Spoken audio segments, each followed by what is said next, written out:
Industry and Commerce. The name is Nitai Lois Magari, Director for Commerce and Consumer Affairs in the Ministry. I have a speech or a presentation that I am going to read out to officially open this conference. Mine coming through? Right. For the protocol, the chairperson of the National Competitiveness Commission, Madam, I don't know that she's here, Madam Patience Chimuka, the Eastern Caucasus Teka Chairman, Yasha F. Musikambesa, Global Industrial Development Specialist, Mr. Sujiv Shakia. No, I'm sorry. Correct, perfect, thank you. I could have given you a total new name altogether. I'm sorry for that. Teka Industrial Development Specialist, Dr. Elisha Mabojgo, colleagues from the National Competitiveness Commission, NCC and Teka, private sector representatives here present, business schools here present, esteemed panelists, other government departments are here represented, distinguished members of the fourth estate. We cannot breathe without the fourth estate. Ladies and gentlemen, a very good morning to you all once again. It is indeed a pleasure to address you this morning in my capacity as a representative from the Ministry of Industry and Commerce. Unfortunately, the Honorable Minister could not be with you, but that does not take away anything from the high regard of he has of initiatives like yours. So I'm here, having been assigned by him to represent the Ministry of Industry and Commerce. Right, I'll take that again. It is indeed a pleasure to address you this morning as we gather to explore strategies for enhancing Zimbabwe's global competitiveness across all economic sectors, invariably spotlighting innovation, industrial transformation, regional trade integration, and private sector development. Enhancing Zimbabwe's global competitiveness is a subject very central to our national aspirations. As the global economy continues to evolve, driven by innovation, technology, and strategic partnerships, Zimbabwe must also strengthen its position as a competitive, resilient, and future-ready economy. Our national vision, Vision 2030, sets a clear goal to transform Zimbabwe into an empowered and prosperous upper middle income society by the year 2030. This vision is not an abstract aspiration. It is a call to action that requires strategic transformation anchored on innovation, industrial development, trade expansion, and private sector dynamism. I want to underline that word or the phrase private sector dynamism. It's a call to action that should be underpinned by sustained economic growth. Let me take you back a little bit. The government came up with the Transitional Stabilization Program, the TSP, which covered the period October 2018 to December 2020, and laid a robust base for economic growth for the period 2021 to 2025, which really covered our NDS1 phase.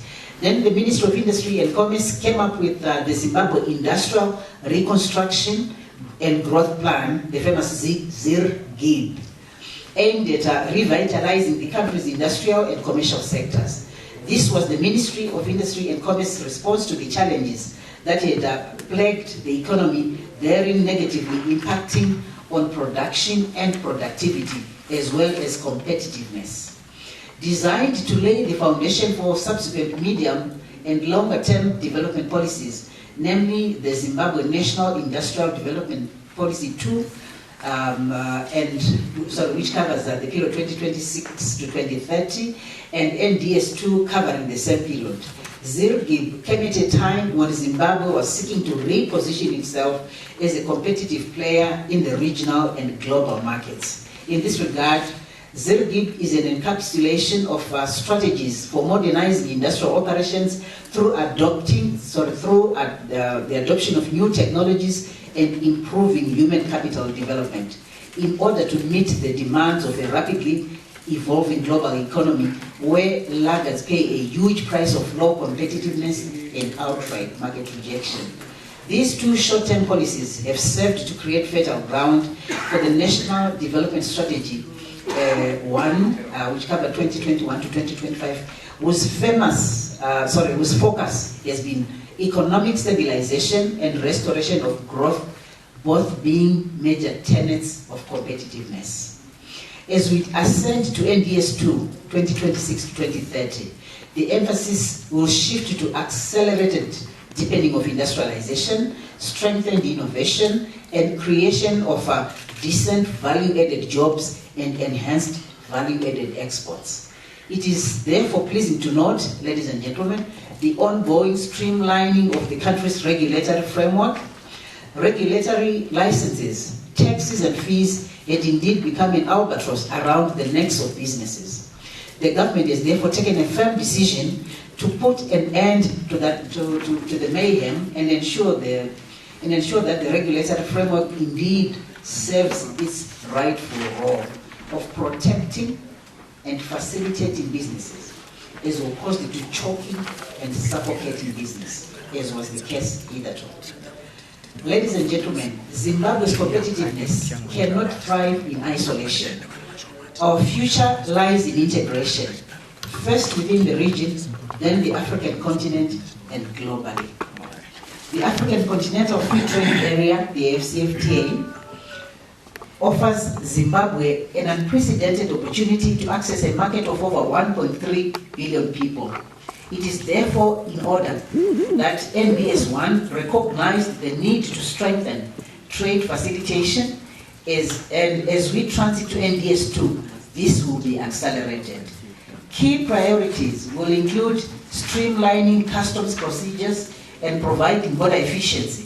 The Ministry of Industry and Commerce chairs the Border Efficiency Management System, BEMS committee, whose mandate is to facilitate cross-border trade through enhanced process efficiencies. By the same token, Zimbabwe also endeavors to keep its export strategies aligned with those within the AfCFTA and SADC. By deepening regional integration, Zimbabwe can expand its markets, attract more investment, and enhance its visibility and influence in Africa and beyond. Government's ratification of the Africa Continental Free Trade Area, AfCFTA, requires that the local industry produces goods and services that are competitive on both the domestic and international market. It is imperative to ensure that we don't end up being a supermarket for the African continent, only getting imports from other countries, therein risk inadvertently driving our local industry out of production at a time when we should really be growing the manufacturing sector's contribution to gross domestic product. The thrust of today's conference, ladies and gentlemen, perfectly aligns with these strategic priorities, and I would like to commend TECA for organizing